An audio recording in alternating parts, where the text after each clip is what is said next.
Okay, inshallah. Ina alhamdulillah, wa salat, wa salam ala wa rasulullah. Welcome to our first class for tonight. And this is our Aqidah class. This is our Aqidah class. Before we begin our discussion, one brief question for you guys. Can we celebrate and bringing in the new year tonight? This has nothing to do with worshiping Allah. It's just bringing in the new year. Can we participate in such celebrations? Can we participate in such gatherings? Why or why not? Anyone?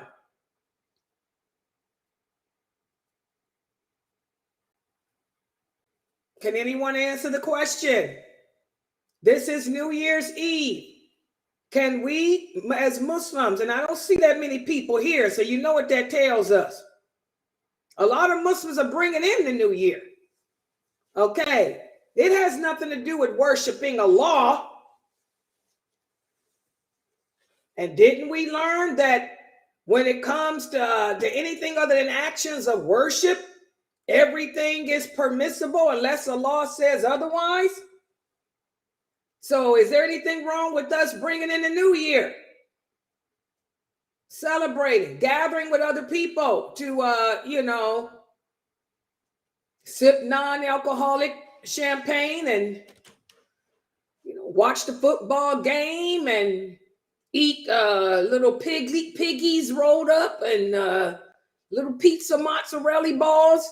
Is this permissible? Anyone? Come on, we got a class. Wake up, get on the mic. No, it's not permissible. We are not supposed to sit in a company when people is doing wrong and everything that they celebrating is contradicting what we believe in. Okay, so what's wrong? We don't sit in the people. You said we don't supposed to sit in the company of people who do wrong. What's wrong with watching a football game and being together, gathering for bringing in the new year? This ain't nothing involved because they're basically celebrating the New Year's, and us as Muslims don't have New Year. So it's like basically contradicting everything that we believe in, and our allegiance is not to New Year's Eve and not to those celebrations. Our allegiance is only to Allah, the Prophet Muhammad sallallahu alaihi wasallam, and to the believers. So that's contradicting everything that we believe in. Well, Muslims celebrate New Year's. Dr. Jamali was talking about a New Year's yesterday. Where does it say that? What's wrong with her answer? Anybody else? Get on the microphone. Help her out. What's wrong with her answer? It's not allegiance. It's our allegiance is, like she said, our allegiance is to Islam. Right. So does this have anything to do with something wrong? Are they committing a sin in Islam by watching the football game, bringing in the new year? Is that a sin in Islam? They don't have allegiance. Right. Okay, I know your answer. But I want to know what was wrong with her answer. What was wrong with her answer? What part of her answer was wrong? I think the only thing that was wrong was she forgot to mention that there's nowhere in the Quran or Hadith. No. What was wrong with her answer? What did she say that was wrong? She said we don't sit in the company of people who commit wrong. Well, and celebrating the New Year's goes against our ideology. Is that correct?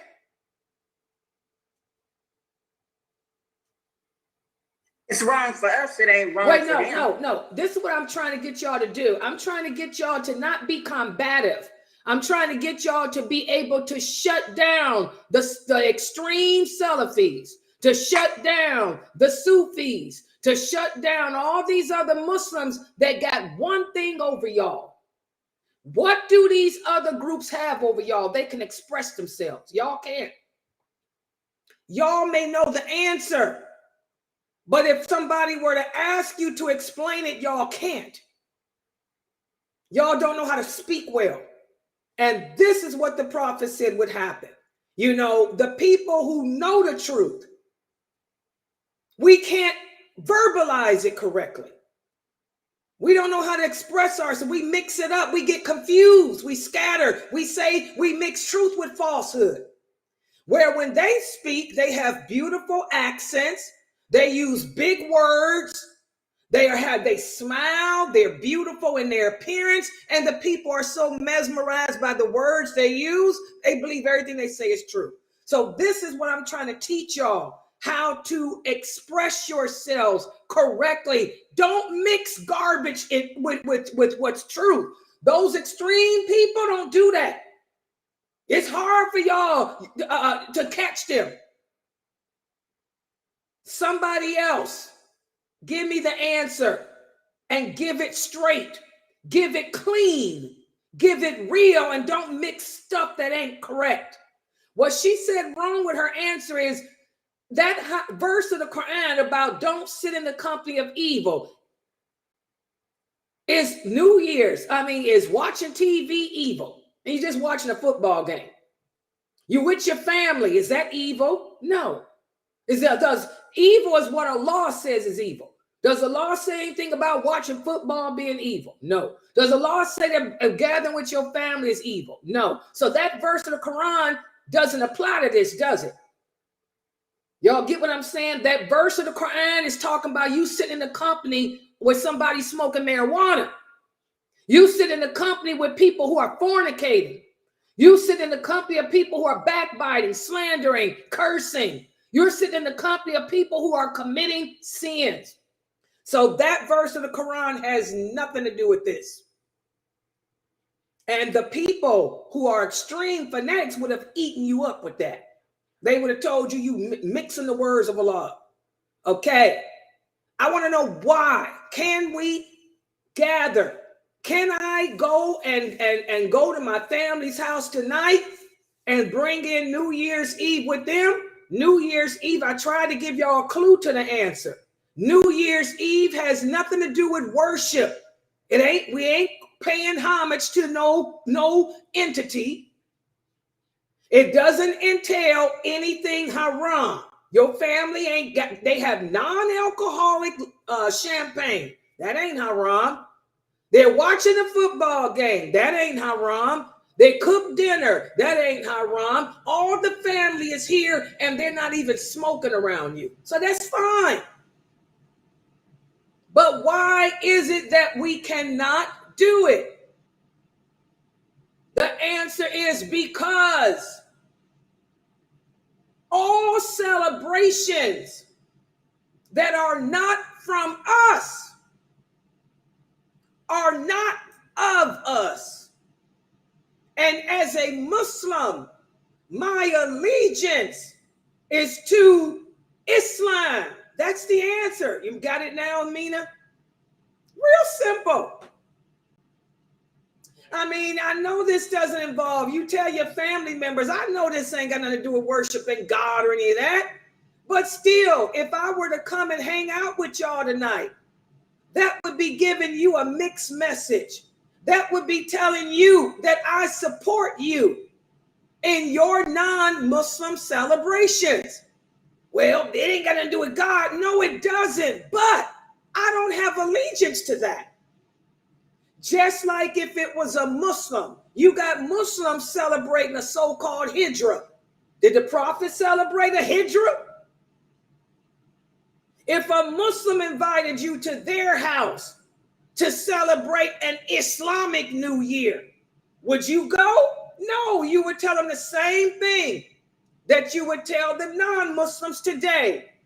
This is not of us. Our holidays are only two, and my allegiance is to Allah, the Prophet, the believers, to Islam. You cannot introduce new things into this religion because Allah says in the Quran, He perfected this religion. There's nothing else to add. So we don't celebrate non-Muslims' New Year's, nor do we celebrate a so-called Muslim New Year, because it contradicts our allegiance, as Fresno said. It's all about allegiance. Nothing to do with worship. Y'all got it? So I want y'all to think and get better, because we have a lot of fanatical people. There's a lot of people that call themselves Salafi out there, but they got so many sects and groups, they'll tear you up. They'll tear you up because they quick to listen, and they have the gift of gab. They can explain themselves out of the hellfire if Allah allowed them to. You guys got to just get to the point. This was a simple question, a simple answer, like Fresno said. No, it's not. It contradicts our allegiance. It ain't nothing bad y'all doing. I know you ain't drinking, Ma. I know you ain't smoking, but Ma, it's just that my allegiance ain't to that. And I'm not going to send mixed messages to you or to my children. And I'm not going to take part in that. The prophet said we distance ourselves from anything that's not of us. Y'all got it? Does that make sense, people? Anybody in the Zoom room? Y'all understand in the Zoom room? That's what you tell your families if they're inviting you to bring in the new year. That's what you tell Muslims too, when Muslims call themselves bringing in some made up new year. Okay? Let's see what else we got here. Good job, the person on Facebook. We can't do to our allegiance. Good job. Great answer. Good job, Amina. Wa alaikum salam, Sister Muslima. Okay, so let's get to our class for today, because I want to remind you guys at 7 o'clock Eastern Standard Time, Brother Mukhtar will be doing his class on the life of the Prophet Muhammad, sallallahu alaihi wasallam. Make sure that you and your children, your family, everybody should be here for his class too, because these children need to learn about the life of the Prophet, sallallahu alaihi wasallam. So that will be at 7 Eastern Standard Time. So I won't be able to give y'all a khutbah today. Yesterday, the polygamites, I call them polygamites. I'm going to make up a name. The polygamites, they took up our class yesterday. It turned out to be a very good, informative lecture. So, but we don't have time for no khutbahs today, sisters, because I got another class with the brother. So we're going to get right into my class, and I'm going to take everything down now. And you guys know, I want you guys to screenshot.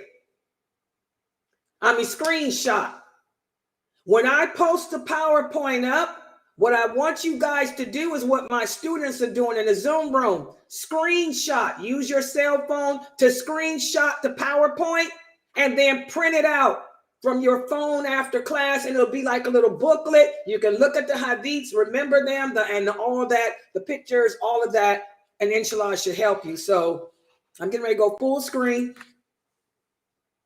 There will be a quiz too. And for Zoom people, instead of sharing y'all to YouTube, I'm sharing y'all today to, I think it'd be a little easier for me not to get confused. I'm sharing y'all to Instagram. This is Instagram. By the way, I'm streaming on, who is that? Assalamu alaikum, brother Isa. Okay, I'm streaming on Instagram too. This is Instagram. Okay. And hold on here.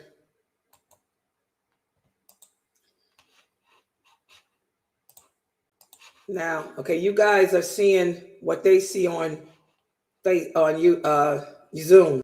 Now I'm getting ready to come back to you guys here. Right. And you guys should go to seeing, everybody should. Let me put my go to my PowerPoint, which will be done in, okay, give me a second. Go here, PowerPoint, Walla Batter. And now go to you guys here. Full screen, inshallah. Okay, this is the PowerPoint. Everybody should see it. Make it full screen. If there's a problem, Someone let me know. And remember, screenshot everything. Okay, there. I'm going to make it really full screen for you so you can take good screenshots. Now, okay, so this is the first page. So you guys on YouTube, Facebook, use your cell phones, your laptop, your computer, your iPad to take a screenshot. So that way everything can be printed out, you know, at the end of the class, like a booklet, and you can look at the hadiths and study. So today, you know, we spoke yesterday. In fact, we spoke all week about how Islam teaches us that we are a just nation. And what does that mean? We are a just nation. We don't go around oppressing others. We don't allow our hatred or dislike of a people to cause us to transgress the limits of Allah. We're justly balanced. Okay? Today we're going to speak about how extremist views against non-Muslims totally contradicts La ilaha illallah Muhammadur Rasulullah sallallahu alaihi wasallam. And these are pages 324 through 326 of the book Diluting Wala Well Better Volume 1. I put the pages there so y'all know how to research it and all that. So let's take a look. When we talk about allegiance and disassociation, this does not justify violence against non-Muslims, as a lot of people think. Believe it or not, there's a lot of Muslims out there who are afraid to use the word allegiance and disassociation. They don't want to speak about well better. That's why you don't hear about it, because they're afraid of using such terms. And I don't know why. Because we, Islam, the Quran and the Hadith emphasize the importance of treating all people, regardless of their religion, with justice, kindness, and respect.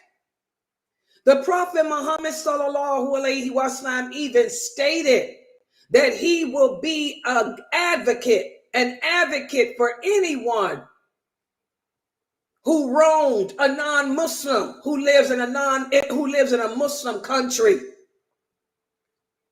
So even if you were in a country like Saudi Arabia, the non-Muslims that they allow to come there and work, to live there, those people are protected. These people are protected by the government. Does everybody understand that? You go to the United Arab Emirates, all of those are professional teachers and doctors and nurses and stuff who are from America, from the United Kingdom, who they allow to come there and live and work. These people are under the protection of the government. They're non-Muslims, but they're protected. Listen to what the Prophet sallallahu alaihi wasallam said. No doubt, if anyone wrongs a mu'ad or violates his rights or burdens him with more work than he can do or takes something from him without his permission, I will be that person's advocate. In other words, I'm going to testify on behalf of that person on the day of judgment for what you did to him. So the non-Muslims in those countries are protected. Remember, our laws are for us. We don't go around imposing our laws on them. A lot of people ask me, why is it? One sister just told me she went to Saudi Arabia and she was surprised to see that certain areas where the non-Muslims live, they allow them to not wear hijab. I said, they're not Muslim. And like you said, certain areas, these are the Dhimmi. These are the people who come there to work. And the government protects them. They don't have to abide by our laws. They don't go to the mosque to pray. The women don't have to cover with like dress. I mean, they have to cover their bodies to be modest, but they don't have to. You can't impose our dress and stuff on them. They don't believe in Allah. They're just there to work. That's why they have their own area where they live, so that way we're not influenced by them. And they're allowed to live freely. So this hadith here highlights the importance of protecting the rights of non-Muslims who live in Muslim societies. The Prophet referred to these people as the people of the trust. There's an amana with them. The Prophet sallallahu alaihi wasallam emphasized that their rights must be respected and that any wrongs done to them will have consequences on the day of judgment. Keep them in an area away from us because we distance ourselves. We distance ourselves from anyone or anything that may compromise our iman. So they have their own place where they live. They got their own beaches, their own private areas. Those areas are off limits for the Muslims, but that's their area. Because again, Islam is all about justice. Islam is all about fairness to all individuals, regardless of their race, color, creed, religion. And Islam emphasizes that it's the responsibility of Muslims in Muslim societies to protect the rights of those non-Muslims. Everybody understand that? So that's why you see that in certain areas. I want you guys to ponder this verse of the Quran. Allah says in the interpretation, the meaning, do not let your hatred of a people prevent you from being just. Be just. That's closer to righteousness. We're supposed to hate everything that Allah hates. And we're supposed to hate for the sake of Allah. Hating for the sake of Allah means it's balanced. It's not personal. It's business. We don't like non-Muslims. We don't like the fact that people associate partners with Allah. We don't like the fact that people don't believe in him. But that's business, not personal. That doesn't mean that because my neighbor is not a Muslim, I'm going to break in her house and steal her stuff, kill her kids and all that nonsense. So this verse emphasizes that justice should be applied equally to all people. And allegiance and disassociation is what that falls under, guys. As Muslims, we should always strive to promote peace, justice, and kindness. And also, there are specific rules and regulations in Islam regarding this stuff. If you're engaged in warfare and against a people, that's something different.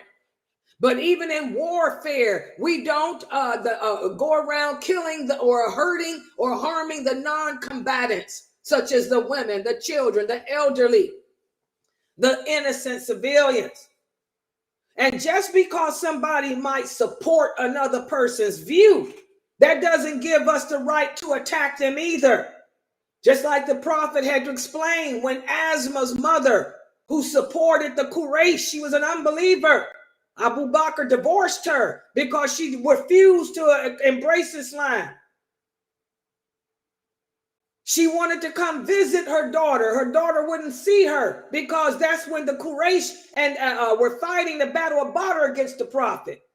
But the Prophet said, even though she supports the Quraysh, she's not actively fighting against us. Your mother ain't out there on the battlefield.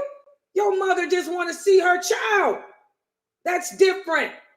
And this is something that you Muslims today have to understand. Even if a so-called company, get your companies right.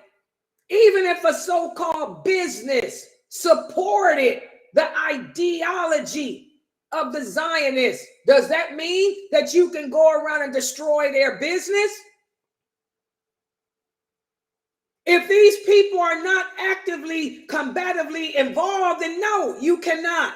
And that's where you Muslims transgress the limits.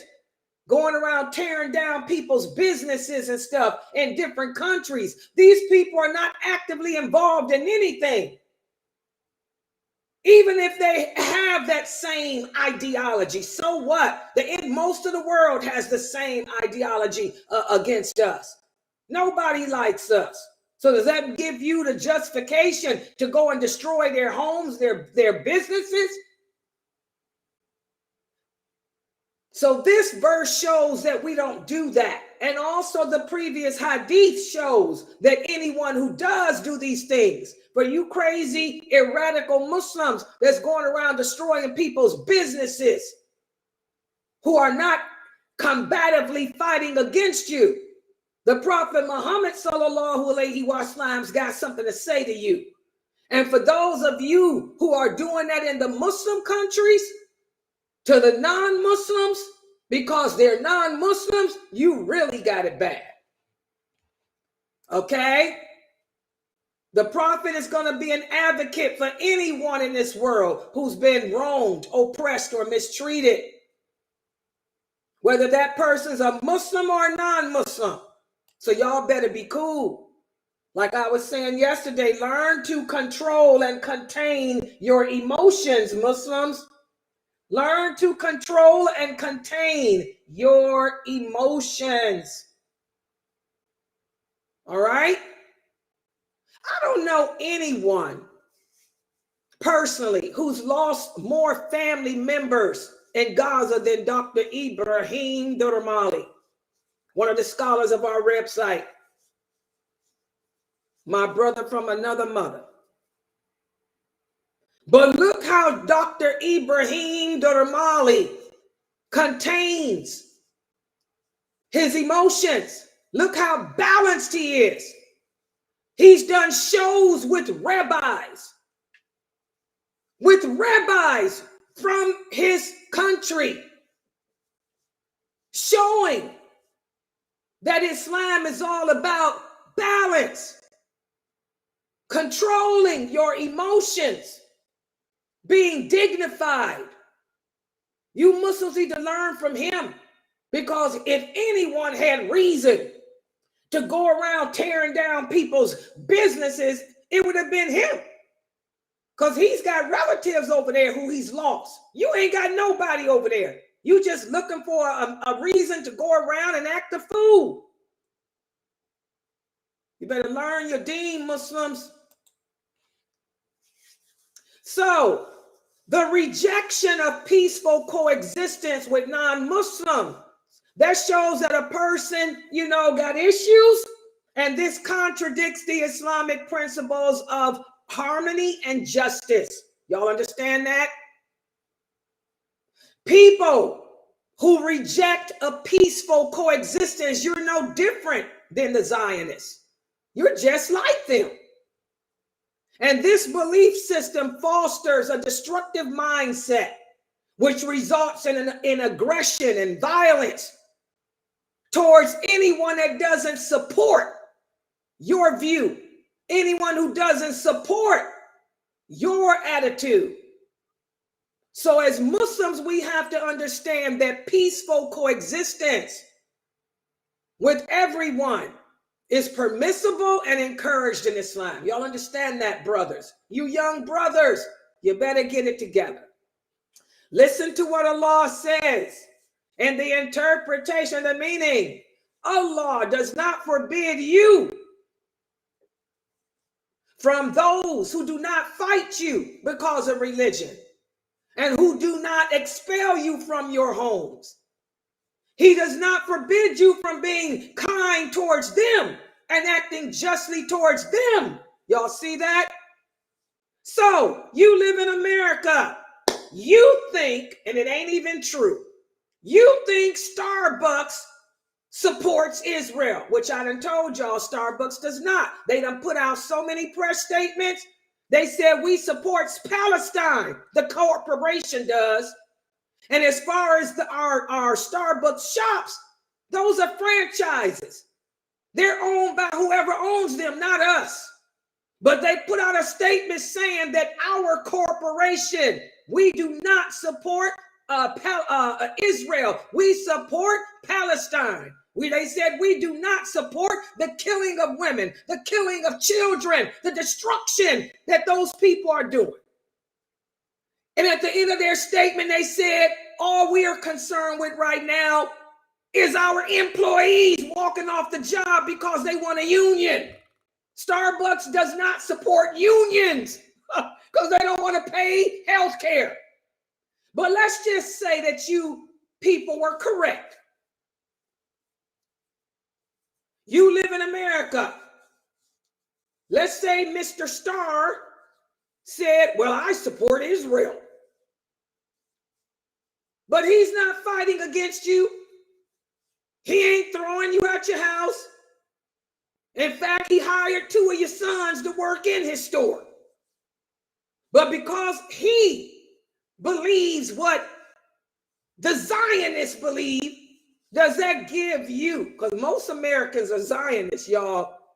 What do you think Trump is? What do you think Obama was? What do you think all the presidents except for Bill Clinton? Bill Clinton is not a Zionist. That's why they didn't like him. And I don't think Kennedy was either. Okay? But most Americans are Zionists. They into occupation of the land. That's what they've been doing, and no religion. Okay? So most Americans you come upon will tell you, well, you know, I agree. They need to take over the land. It ain't about no religion.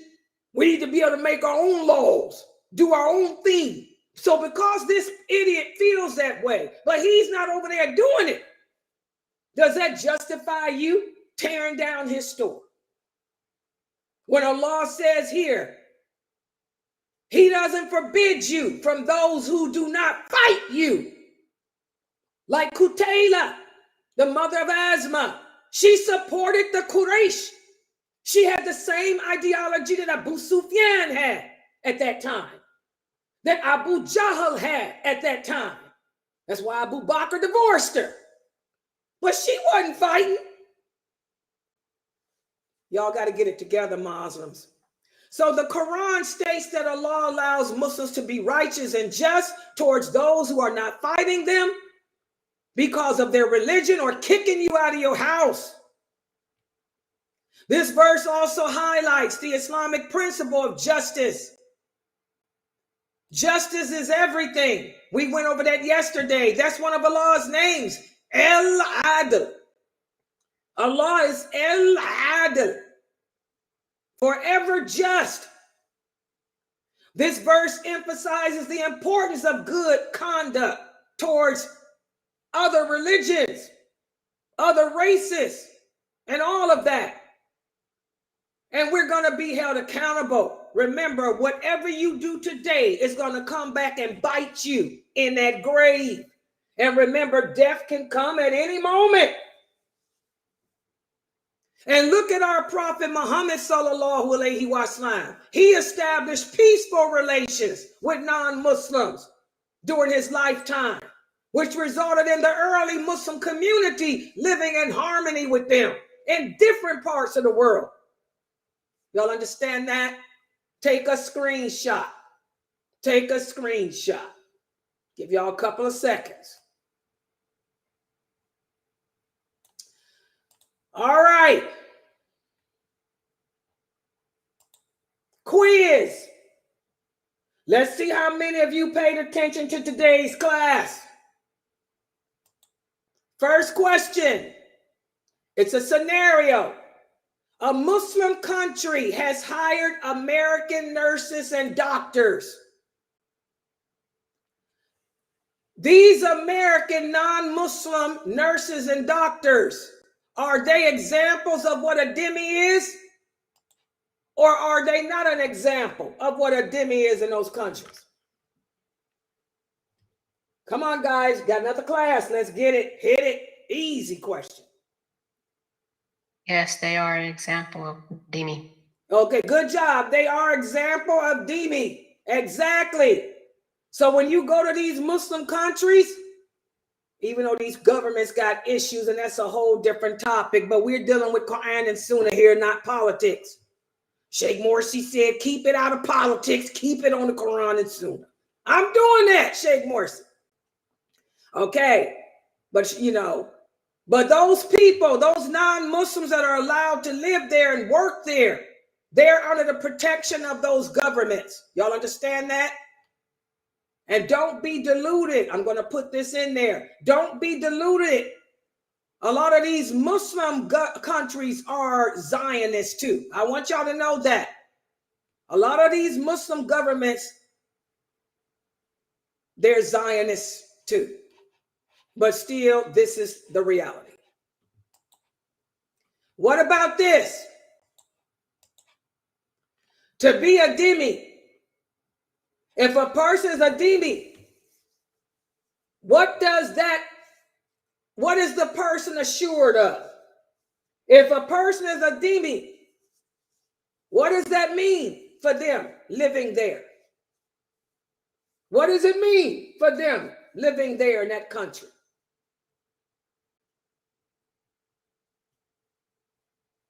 Come on. Geechee. I can't see who's here. Whoever's in It says on protection. Protection of what? They are safe. Can't nobody harm them. Yeah, exactly. Their life, the same thing like us. Their life, their property, and their honor is sacred too, just like us. Y'all understand that? You can't take their life. You can't take their property.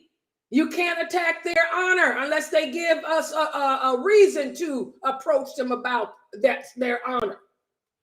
Y'all understand that?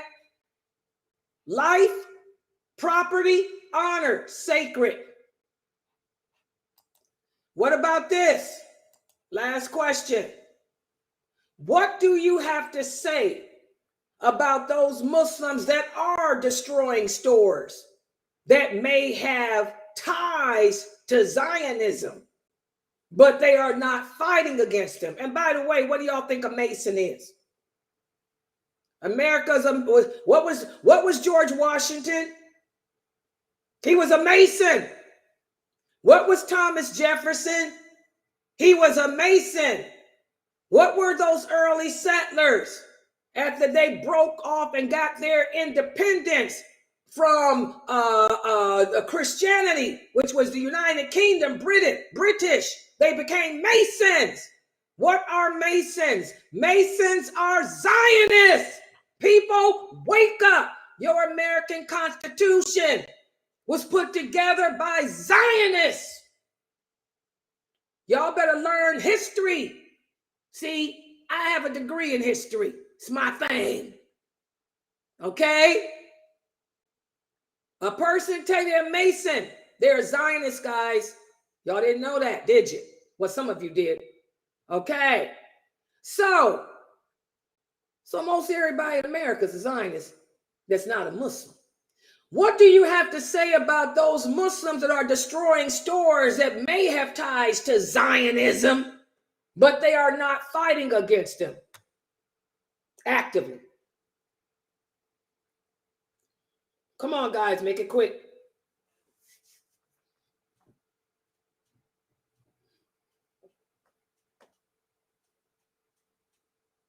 If y'all think it's okay for him to do that? Come on, people. I tell them, no, it's not okay for them to do that. And that's against our religion to do that. And the Prophet Muhammad said, Islam will be a testimony on them on the day of judgment. Exactly. I mean, like I said, you'd be surprised. I don't know nobody that ain't no Zionist in America that's not Muslim. Most of my co-workers work. Okay, I worked for the government. I retired from the government. Most of my co-workers were Zionists, man. So I don't know where you Muslims get off here, where y'all think that because a person shares the same ideology that we're justified in destroying their businesses. You people better get a clue. As one of my co-workers used to say, you need to get a clue. He was Zionist too. He used to tell me, Layla, you need to get a clue.